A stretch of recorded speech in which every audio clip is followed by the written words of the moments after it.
Assalamualaikum warahmatullahi wabarakatuh. Baiklah, saya akan presentasikan eh, outline Semlit yang berjudul Biosopsi kulit pisang kepok Musababiana cola sebagai penyerapan ion logam Pb2 dengan metode batch. Sebelumnya, perkenalkan nama saya Deva Indiani, NIM 18036449, dosen pengampu Bapak Umar Kalmanizar, SSI, MSI, PhD. Bab 1, pendahuluan. Pertama, latar belakang. Saat ini, pertumbuhan industri semakin berkembang. Jalan dengan kemajuan perkembangan ilmu pengetahuan alam dan teknologi. Pertumbuhan industri dapat memiliki dampak positif dan negatif.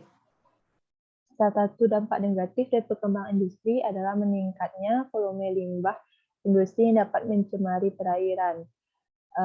Limbah industri yang terdapat di perairan umumnya mengandung logam berat yang berbahaya bagi makhluk hidup, yang akan merusak habitat dan ekosistem perairan, serta bersifat karsinogenik yang berbahaya, terutama yang mencemari lingkungan, yaitu timbal, kromium, arsenik, merkuri, nikel, kadmium, dan krom.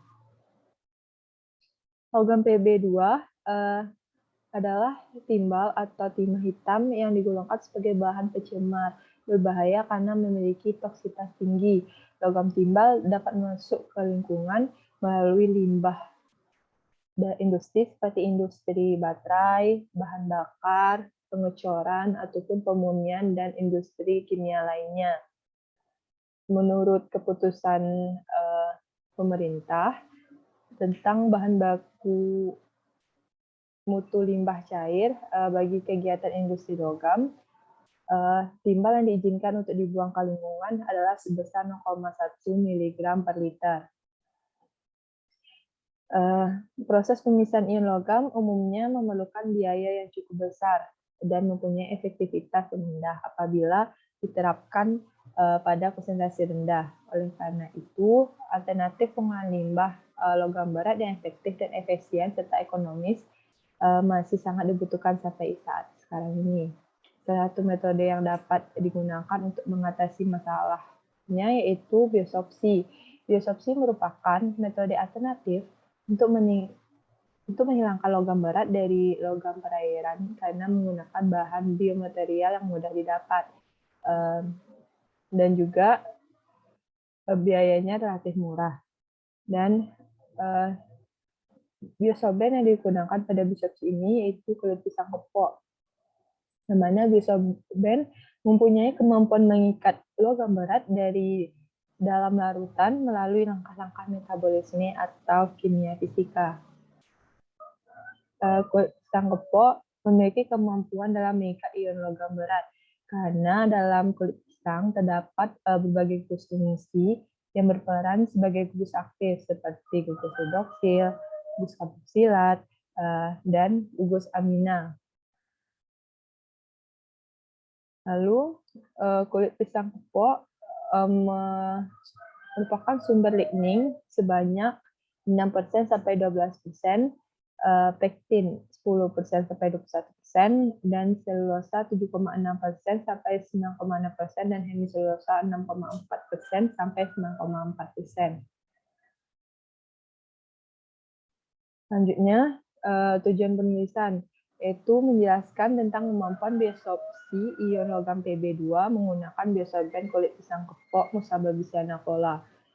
Lalu, manfaat penulisan, yaitu memberikan informasi mengenai pemanfaatan kulit pisang kepok Musababiana cola untuk penyerapan ion logam Pb2+, dan pemanfaatan kulit pisang kepok Musababiana sebagai biosorben senyawa kimia berbahaya lainnya.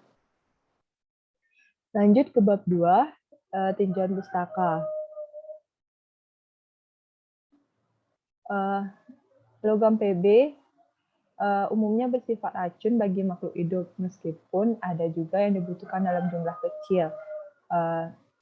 Logam Pb merupakan salah satu jenis zat berbahaya yang memiliki tingkat racun yang tinggi dan dengan konsentrasi rendah dapat berbahaya dan menyebabkan keracunan pada manusia dan bentuk kehidupan lainnya seperti sakit perut, mual, dan dapat menyebabkan kelumpuhan, dan juga dapat mempengaruhi sistem reproduksi, sistem endokrin, dan sistem saraf, jantung, dan sistem kemih ketika keracunan timbal.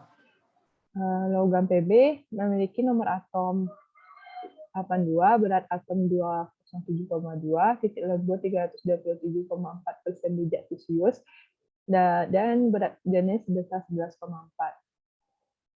Lanjut ke biopsi.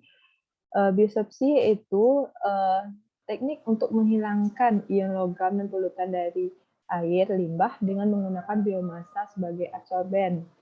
Biopsi memanfaatkan kapasitas pertukaran ion, pembentukan kompleks, dan penyerapan mikroorganisme untuk menyerap logam berat. Biopsi memiliki keuntungan yaitu relatif murah, ramah lingkungan, dapat diterapkan pada konsentrasi limbah yang rendah, dan mudah untuk dipulihkan. Dalam menghilangkan logam berat, dengan cara biopsi memiliki dua metode, yaitu metode batch dan metode kolom. Metode batch dengan prinsip kerja di mana pemisahan dilakukan pada satu tempat, sehingga susah untuk memisahkan antara filtrat terhadap residu. Hal tersebut cukup baik karena bahan yang digunakan mempunyai tingkat efektivitas tinggi untuk menurunkan konsentrasi bahan pencemar, mempunyai tingkat efektivitas tinggi yang terkandung dalam limbah cair. Sedangkan metode kolom itu larutan selalu dikontakkan dengan adsorben sehingga adsorben dapat mengabsorb dengan optimal sampai kondisi jenuh, yaitu pada saat konsentrasi efluen sampai konsentrasi influen. Selanjutnya kulit pisang. Pisang termasuk dalam familia Musaceae, merupakan salah satu tanaman yang banyak tersebar di daerah tropis, termasuk Indonesia. Tanaman ini hidup dengan jenis yang beraneka ragam seperti pisang raja, pisang sereh, pisang ambon, pisang kepok, dan pisang tanduk. Produksi pisang di dunia melebihi 94 juta 8 ton pada tahun 2008, dengan Afrika, Amerika Latin, dan Karibia menjadi eksportir utama. Pisang kepok merupakan jenis pisang yang sering dijadikan sebagai bahan baku makanan yang berasal dari pisang. Nah, klasifikasi dari pisang sendiri yaitu kerajaan Plantae, subkerajaan Sacaebiona, subdivisi Spermatophyta, divisi Magnoliophyta, kelas Liliopsida, subkelas Zingiberridae, ordo Zingiberales, famili Musaceae, genus Musael, spesies Musa balbisiana. Kulit pisang mengandung hemiselulosa 25-30%, dan selulosa 50-60%, lignin 12-18%, dan pektin 3-5%. Nah, karena hal ini, kulit pisang dapat dimanfaatkan sebagai penyerapan ion logam Pb2. Lalu selanjutnya instrumen yang digunakan yaitu FTIR dan AAS. FTIR di sini digunakan sebagai analisa gugus fungsi biosorben, dan AAS yaitu digunakan untuk menentukan konsentrasi penyerapan logam Pb2 terhadap kulit pisang. Nah, itu saja yang dapat saya sampaikan. Jika ada salah kata, mohon dimaafkan. Wabillahi taufiq wal hidayah. Wassalamualaikum warahmatullahi wabarakatuh.